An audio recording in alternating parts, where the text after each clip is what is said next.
lleva más de 10 meses y que ya tiene detenidos exfuncionarios de la era K. Nuestra generación está harta de los políticos. Si te fijas, nadie está, o sea, dicen que todos roban, que no. Déjame hacer un ratito. Estamos hablando con Diego Cabot, autor de Los Cuadernos, cómo fue la investigación secreta del caso de corrupción más importante de la historia argentina. Che, ¿vieron lo de Los Cuadernos? En este libro, yo escuché algo, pero la investigación. roban todos, así que me da igual. Una pausa de noticias. Igual son fotocopias, no sé si algún juez las aceptará. Sí, es cuestionable, no sé, igual como que las fotocopias salieron de algún lado, así que, o sea, no sé si son verdad o mentira, pero roban ahí en la fotocopia o no. Pero la verdad es que la fotocopia es una anécdota y todo está ahí relatado, es verdad. Entonces estamos tan atrasados, digo, que no hay un pendrive, loco, no hay un hacker, nunca sé, nada. ¿Vas vos? El problema es que para llegar al poder hay que tener poder ya, entonces. Y el poder te lo da la plata. Lamentablemente, en este país sí.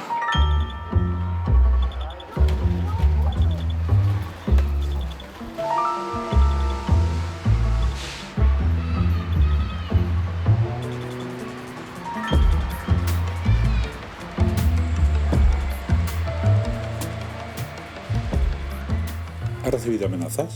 No. Nunca, ninguna. Nunca. No. ¿Ni se ha sentido amenazada? No. Gracias a Dios no. Yo no, porque yo lo único que hice fue decir la verdad, como vengo diciéndola, y el que está haciendo, el que hizo, en realidad fue todo Centeno, no yo.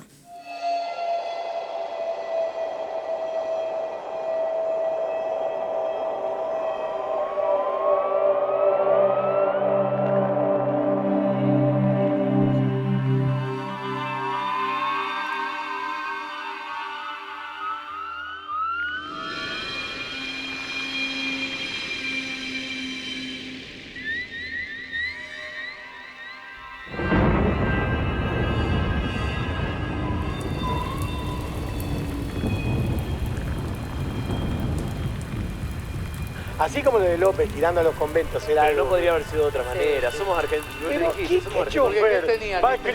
¿Qué chofer va escribiendo? Choca. Hoy, pero aunque sean en serio, No, pero escribe y filma. Lo filmaba así. Claro, ayer aparecieron dos videos. Hay videos, hay varios. Probablemente nos enteremos más cosas.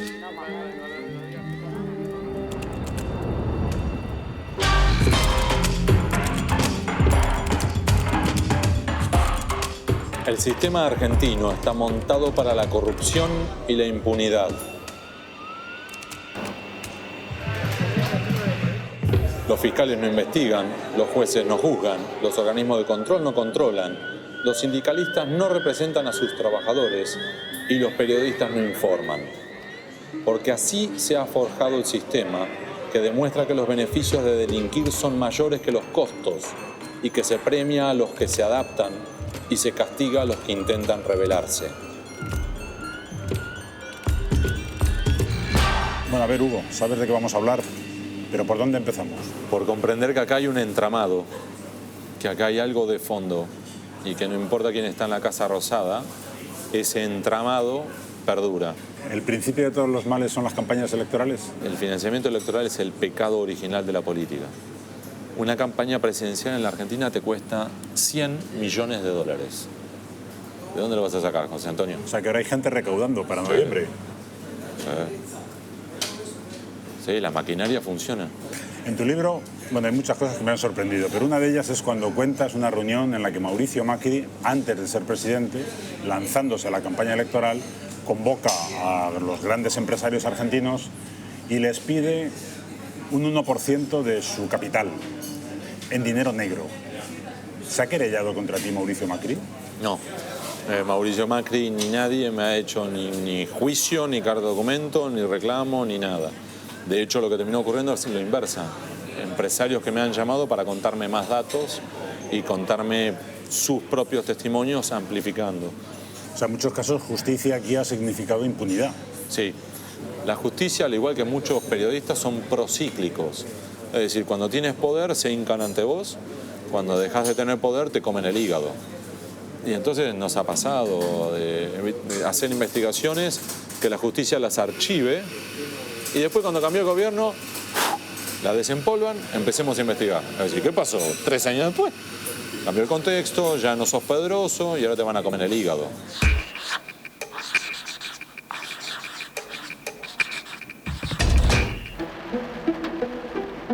Entre 2005 y 2015, por las calles de Buenos Aires circula un coche oficial Toyota Corolla. Al volante, un chofer del Ministerio de Planificación. Su nombre, Óscar Centeno. En el asiento de atrás, el número 2 del Ministerio, Roberto Barata. Su misión, recaudar dinero, en metálico, en dólares. Pagan las empresas beneficiadas con obra pública en concepto de coima, de soborno. El alto funcionario, Roberto Barata, no negocia, no discute. Guarda la plata en bolsos negros y los carga en el Toyota Corolla. Destino final, el matrimonio Kirchner.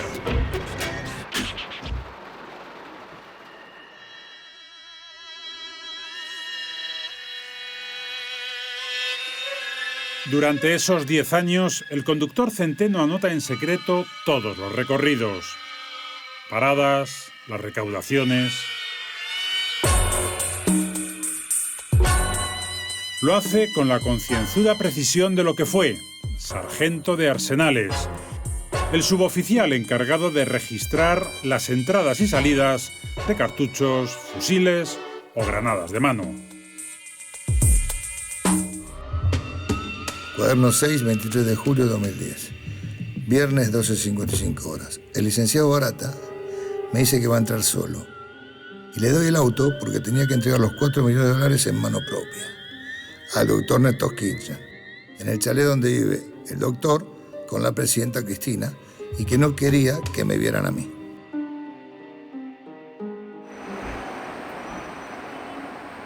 Son 8 cuadernos Gloria los que utilizan los chavales en la escuela. Todos escritos con el buen oficio del amanuense. Caligrafía esmerada, mismo tipo de bolígrafo y sin apenas borrones. Al principio, Centeno solo desgrana datos casi quirúrgicos. Al final, crecido por la narrativa, aporta reflexiones, incluso se justifica.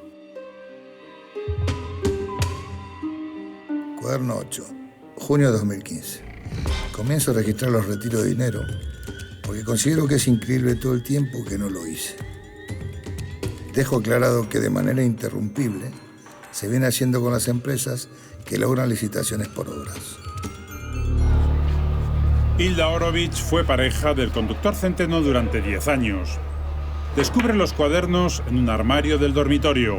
Harta de golpes e infidelidades, amenaza con desvelarlos. No se lo iba a dejar servido. De alguna forma tenía que hacerlo. Asustado, Óscar Centeno confía los cuadernos a un amigo íntimo, Jorge Bacigalupo. Teme que la policía registre su vivienda. El amigo de Centeno, Bacigalupo, entrega a su vez los cuadernos a un periodista al que admira. Diego Cabot conoce bien el tráfico de coimas, pero nunca, hasta ese momento, ha tocado las pruebas irrefutables. Y yo lo empecé a ver y no lo podía creer. Yo lo único que quería era irme, imagínate, con todo para ponerme a trabajar. Y bueno, al rato le digo, bueno, mire, ¿qué hago? Porque también ya el momento me lo muestra, me lo llevo. Y entonces me dice, llévatelo y haz lo que tengas que hacer. Y lo que hace es confirmar que las anotaciones son ciertas. Examina los cuadernos durante 3 meses, hasta que un Centeno, cada vez más nervioso, se los reclama a su amigo Bacigalupo. Le devuelven los originales para no levantar sospechas, pero la maquinaria está ya activada. Cabot se queda con copia de todo y después de muchas dudas, comparte la información con la justicia. Elige al fiscal federal Carlos Stornelli. Yo era bastante escéptico al principio porque siempre es muy difícil que aparezcan cosas como estas. Era, digamos, un testimonio en primera persona con lo colorido que tiene esto de que yo lo viví, ¿no? Del relato de quien estuvo presente en ese momento, que es distinto a me dijo tal que cual, ¿no? Y le pedí una prueba de vida, digamos, una prueba de lo que tenía, y sacó parte de una mochila, sacó parte de algunas fotocopias de unos cuadernos, ¿no? Realmente cuando empecé a leer eso... Estábamos hablando de la descripción más cruel que puedas encontrar sobre un régimen absolutamente sistémico en la Argentina, ¿no? Que era un tema muy fuerte, donde podía haber incluso hasta riesgos físicos, ¿no? Centeno nunca se podía enterar de que eso había trascendido, ¿no? Porque la fortaleza de la narración en primera persona tiene a su vez la debilidad de que tenés que comprar un solo silencio o matar a una sola persona si querés, ¿no? Por eso es fundamental mantener el secreto. Nadie, y mucho menos Centeno, debe enterarse de que el diario La Nación y el fiscal Stornelli trabajan para destapar el escándalo. Las copias de los cuadernos se convierten en la prueba sustancial de la causa y a la vez en su principal debilidad. Como usted no puede salir de la República Argentina con la fotocopia de su pasaporte, sino que le piden el documento original, imagínese lo que es decidir sobre la vida a una persona a la que le van a dejar 10 años en la cárcel sobre la base de unas fotocopias. Que había una gran cantidad de pruebas que acompañaban esa fotocopia, incluida la del autor del cuaderno, que dijo, cuando apareció, dijo: estos son las fotocopias de cuadernos que yo escribí, esta letra es mía, yo escribí esto y todo lo que ocurrió aquí es cierto. En secreto y durante meses, Carlos Stornelli y su equipo contrastan citas y datos de los cuadernos. El 1 de agosto de 2018 comienzan las detenciones. El primero, el conductor, Óscar Centeno, que decide reconocer todo a cambio de protección. En una noche, la policía arresta a 12 cargos del kirchnerismo, incluido el jefe de Centeno, Roberto Barata. Llega el momento de hacerse con los cuadernos originales. El fiscal recorre Buenos Aires con un Centeno muy evasivo, da algunas direcciones erróneas y al final confiesa que los quemó en una barbacoa. Stornelli tiene otra teoría. Creo que ocurrió algo entre su detención y que él fue a buscar los cuadernos. Creo que alguien visitó esa casa y bueno.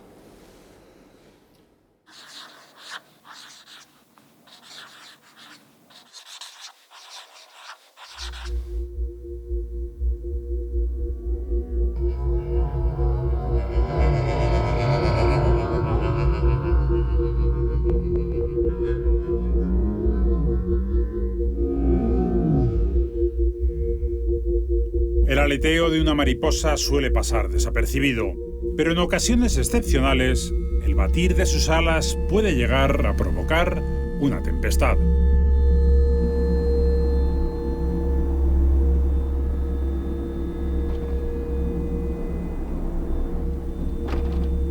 Hilda Horowitz no era consciente de que descubriendo los cuadernos de Centeno iba a activar el efecto mariposa, el mayor escándalo de corrupción político-empresarial de la historia de Argentina.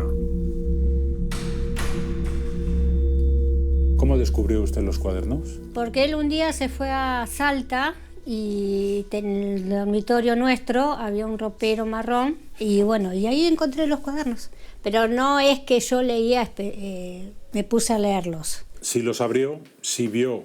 Sí, hizo alguna lectura puntual. Claro, hice tatetí, agarré cualquiera, vi que eran muchos cuadernos, leí, pero no... Pero no vio a lo mejor que se refería directamente a Néstor Kirchner o a Cristina Fernández. Yo leí así... Fragmentos sueltos. Claro, sí, sí. Él nunca habló de los cuadernos con usted, ¿no? No, lo único que él me decía es que yo también le decía a él que no lo hiciera. Es que cuando terminara la gestión lo iba a usar de hablar con Barata, decirle, bueno, mira, yo tengo esto, si me soltás la mano hago esto. O sea que entonces él escribía los cuadernos un poco preparando un chantaje posterior. Claro, sí. ¿Usted veía a una persona meticulosa, una persona que tomara nota? Pues sí, siempre. ¿Y por qué decidió acudir a la justicia en noviembre del 17? Por todo lo que había hecho Centeno en mi persona, que fue una relación de golpes, de insultos, de rebajas de mi persona. Sábado y domingo vivía borracho, insultos, golpes.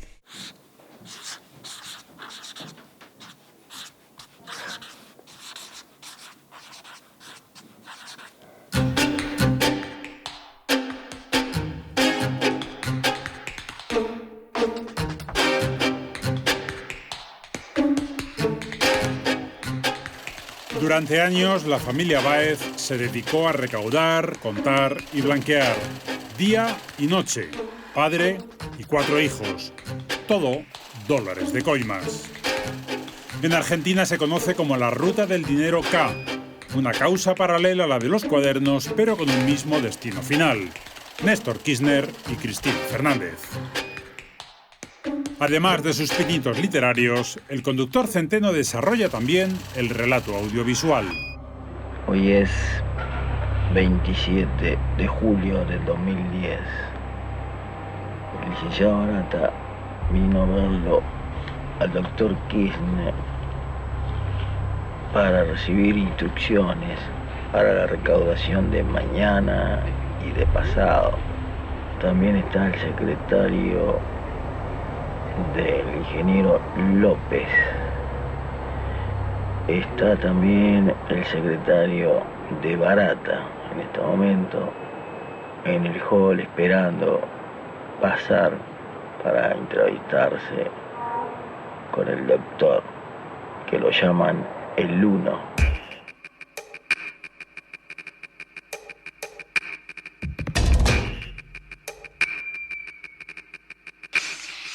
Según Centeno, la recaudación se organiza los miércoles y se ejecuta los jueves. Las órdenes vienen directamente del número 1. A veces, Centeno, Barata y su Toyota descargan los bolsos en la residencia privada de los Kirchner, en la esquina entre Juncal y Uruguay. Otras, en la residencia oficial de Olivos y también, sobre todo con Cristina Fernández, en la mismísima Casa Rosada. El juez calcula que en esos 10 años se recaudan entre 5.000 y 8.000 millones de dólares. ¿Para qué querían tanto dinero? No lo sé.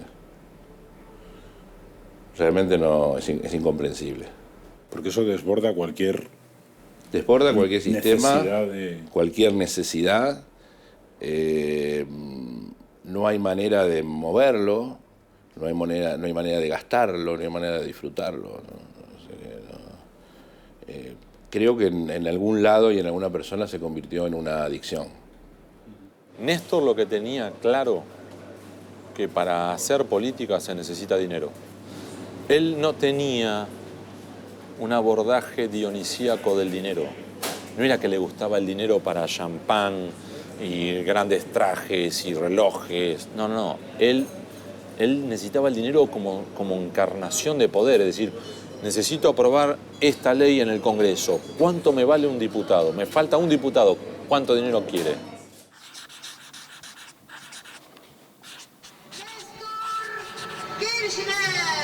Presidente de todos los argentinos. Néstor Kirchner sabía que mucho dinero significa mucho poder y que la ley argentina ampara la opacidad de la financiación de las campañas electorales.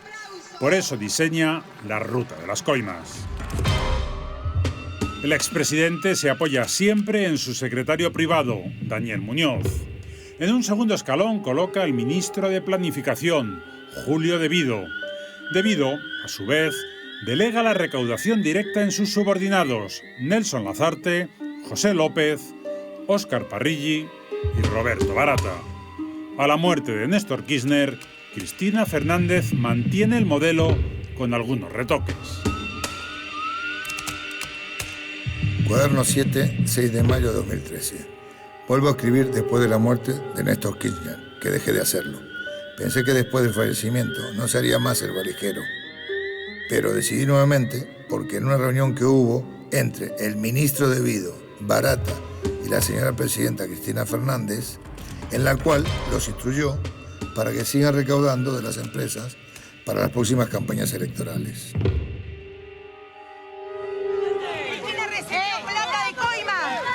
Cristina Fernández de Kirchner es la piedra angular. Sus fieles sostienen que la causa está montada para desactivar su candidatura presidencial. La policía allana sus casas en Buenos Aires y Calafate. Un capítulo más de humillación y de persecución, fundamentalmente. No encuentran nada salvo sospechosos vestidores blindados. De los miles de millones supuestamente recaudados, apenas se han recuperado 100.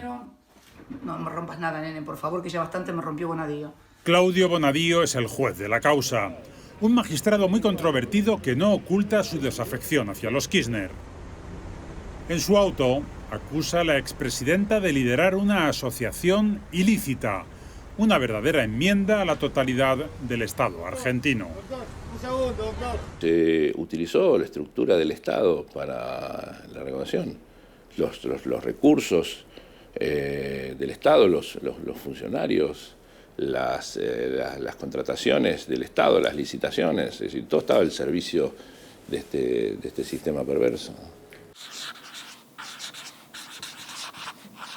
Muchachos, tenemos una obra, ¿sí? Hay que construir un puente que unirá las ciudades, no sé, A y B, fenómeno. Vale, más o menos calculamos que vale 100 millones. ¿Quién va a construirla? Entonces, quienes son los oferentes levantaban 3 o 4, listo. ¿Cuánto estás dispuesto a poner de coima? ¿Cuánto estás dispuesto a poner de...? Entonces empezaba a elevar el precio. Entonces decía, bueno, vamos a ponerle al funcionario el 10%. Ya no vale 100 millones, ya vale 110. Además tenemos que simular la obra, la licitación. Entonces vas a tener que tener 2 colegas que van a simular que compiten. Pero si vos fueras a poner 100, estos van a poner los 102 y 113. Bueno, pero entonces hay que compensarlos a ellos, entonces hay que dar un premio. Entonces no puede ser 110, hay que llevarlo a 115. Bueno, sí, pero además hay que pagarle al gobernador. Entonces ya no es 115, es 120. Entonces, y además tengamos un seguro de riesgo, porque si esto llegara a salir en la prensa, esto puede terminar con una causa penal. Entonces tenemos que tener una reserva para comprar al juez, comprar al fiscal y además pago a periodistas. Fenómeno. Entonces, ¿sabés cuánto era el cálculo final? De un sobreprecio del 37,5%. Es decir, un puente que en la práctica real y con los cálculos de ingenieros tendría que valer 100, se termina compitiendo y ganando ese contrato por 137,5 millones. Así opera La Camarita, el cártel de la obra pública. Punto por punto lo confirma ante el fiscal su jefe máximo, el empresario Carlos Wagner. En garajes de hoteles de Buenos Aires, esquinas de barrios exquisitos, restaurantes de lujo, durante años, los empresarios de la construcción y la energía pagaron y callaron, al menos en público. Y muchos de ellos, en confianza, me habían contado sus pecados. No es que era algo para mí desconocido. El pacto de silencio se rompe en agosto de 2018. La puerta de los tribunales vomita empresarios recuperados de su amnesia ante el riesgo de pasar por la cárcel. Decenas de empresarios y políticos deciden colaborar con la justicia y se agarran a la nueva ley del arrepentido. Abrían la puerta y cuando el fiscal salía decía, yo quiero declarar, el otro le decía, no, momentito que yo llegué primero. O sea, se peleaban por ver quién se tiraba primero. Si hubiera una ley del arrepentido como la tiene Estados Unidos, ¿habría cambiado el proceso aquí? Hubiera llegado mucho más lejos. Y yo creo que acá te revientan todo.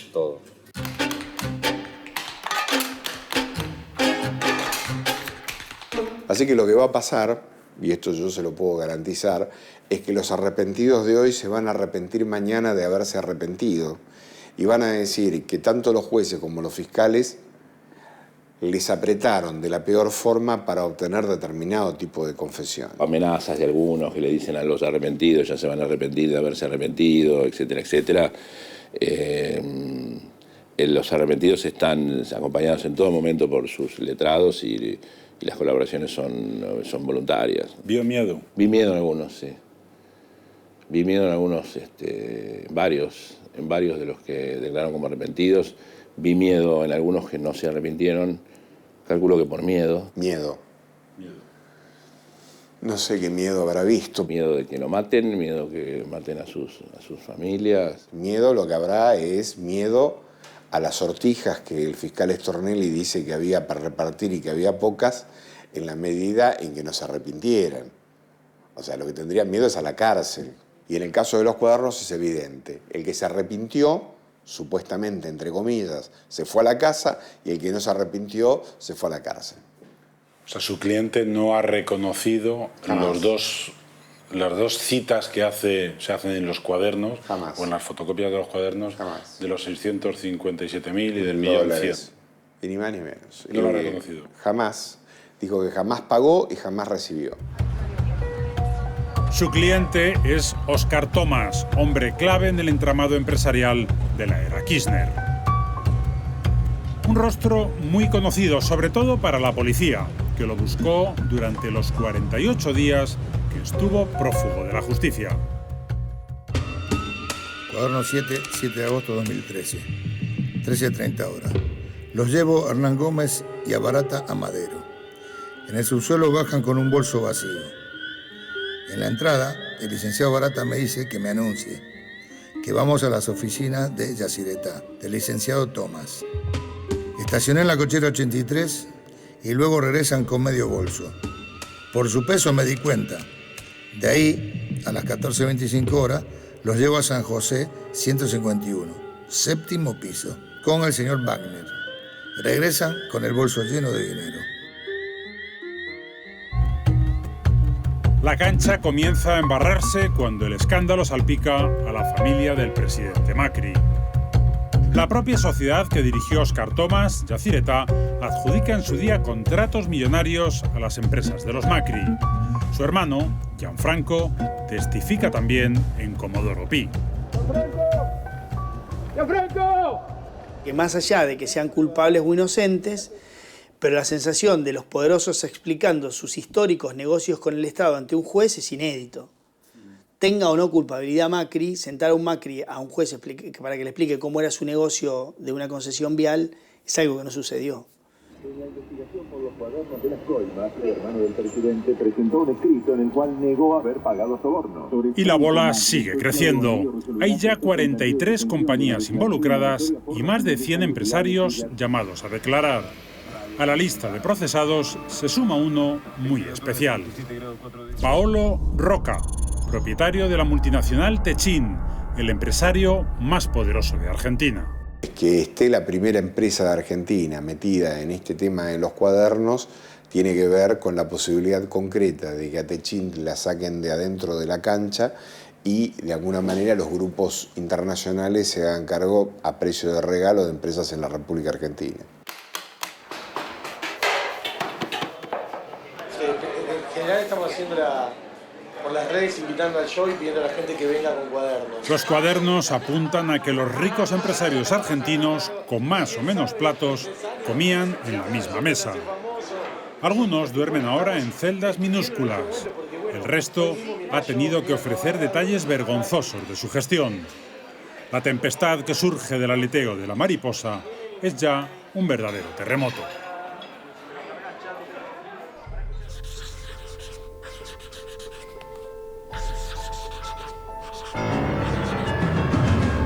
Nunca descartes la estupidez humana y tenés el genio financiero. 14 de junio de 2016, 3 de la madrugada. Pero después va bajando la línea y tenés el último, que es una bestia. La cámara de seguridad de un convento graba el mayor esperpento imaginable. Primero, un hombre deja en el suelo un fusil de asalto. Y el bestia hace lo que hace.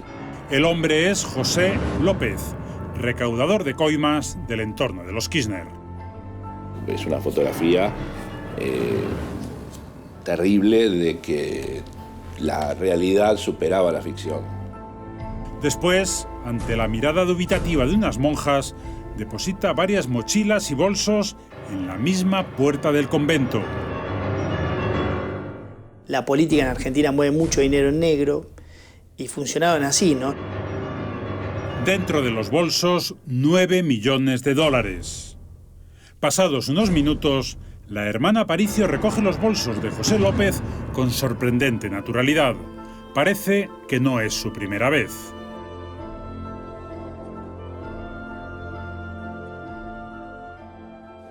Esto es Argentina, donde la realidad supera la ficción.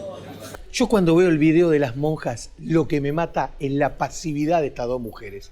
Te están tirando 9 millones de dólares. Y están las dos hermanas, están cayendo millones de dólares. Yo me pongo loco, mete la plata adentro, esconde la plata. ¿Sabes lo que vas a tener que rezar para que te vuelvan a tirar 9 millones de dólares? Y aparte pensemos en López, ser humano, un tipo que un día el cerebro le dijo a las 3 de la mañana lo siguiente: agarrar los 9 millones y una ametralladora. En eso estoy con López, porque hay inseguridad, tampoco hay que criticarlo por todo. Y salí.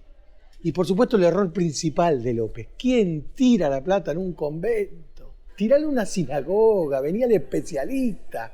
Qué distinto hubiera sido el video si estamos dos muchachos de la colectividad judía rezando y entran a caer los 9 millones de dólares. Yo le digo: Jacobo, seguí rezando que vamos bien. No viene el Mesías, pero por lo menos manda el dinero.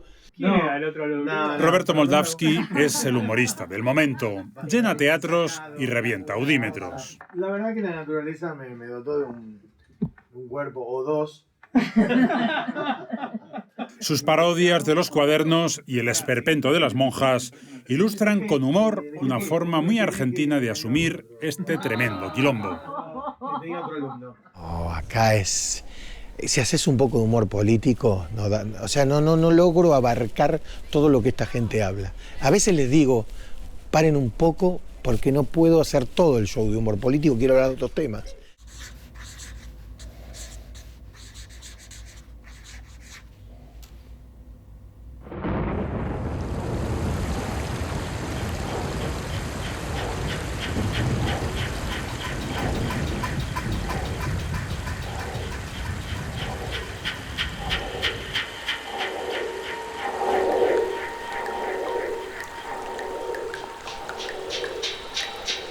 Bajar a los sótanos de cualquier estado tiene su riesgo, también en Argentina.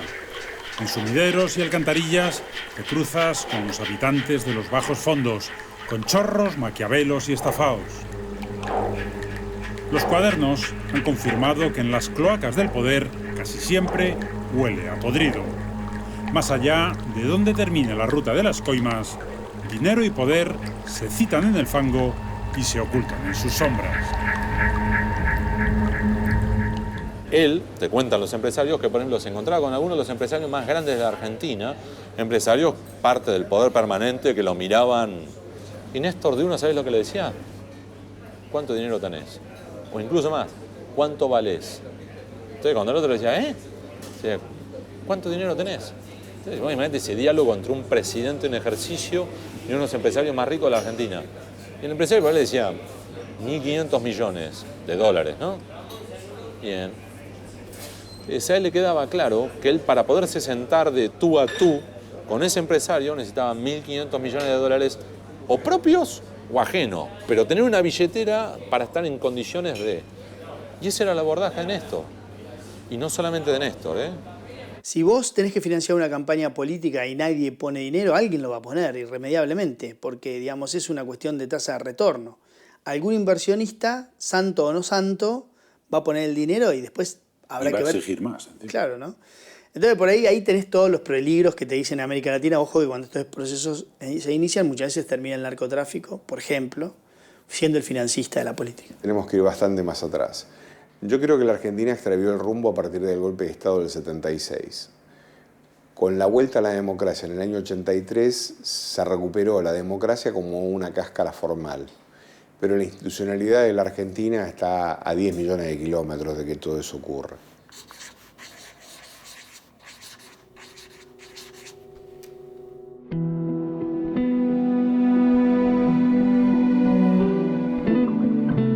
Diego Cabot es un periodista discreto, huye del protagonismo. Un reportero capaz de mantener en secreto durante meses los cuadernos que ponen en jaque al Estado argentino. En este tiempo ha explorado los límites del periodismo. Primero, al reconocer que este oficio se queda pequeño para tanto escándalo y compartir la investigación con la justicia. Y segundo, al entregar al juez el nombre de su fuente, de Jorge Bacigalupo.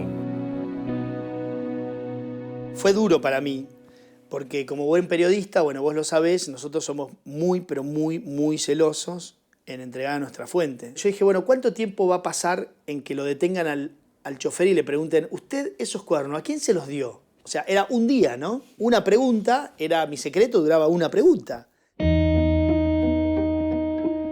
El protagonista del Watergate argentino acumula premios y su investigación se estudia ya en universidades.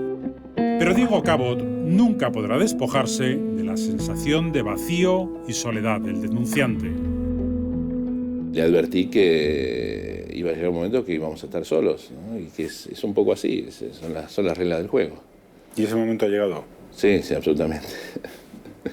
La soledad es como una cosa que estuvo siempre. En el momento ese, el día ese que fui a declarar y estuve 7 horas o 6, ya ni me acuerdo, pero entré a poner 1 de la tarde y salí 6 o 7 de la noche, ya era de noche en invierno en Buenos Aires y salí caminando a tomarme el tren para ir a mi casa. De los juzgados federales la sensación era de un vacío enorme, ¿no? Porque había denunciado a todo el poder. Cuaderno 8, 7 de septiembre de 2015, 16:15 horas.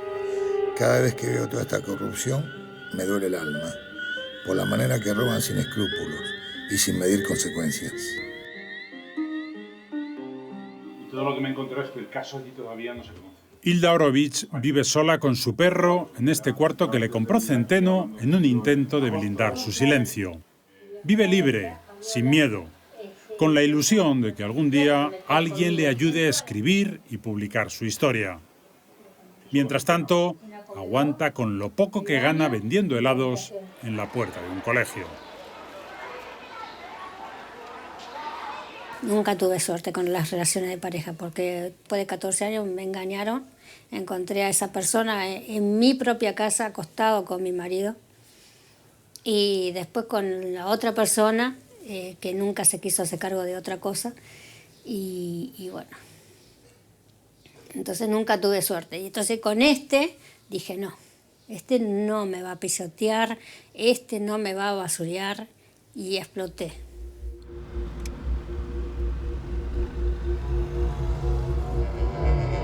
Y ahí a mitad de cuadra está la casa de Centeno. Ay, Dios mío, me caigo, me levanto. Centeno ya no vive en esta casa. Ahora está en un lugar oculto protegido por la policía.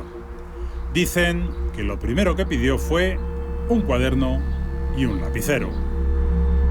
La ruta de las coimas confirma que no existe el delito perfecto. Por bien que lo organices, siempre quedará algún fleco suelto capaz de activar el efecto mariposa. ¿Le traen muchos recuerdos? Muchos.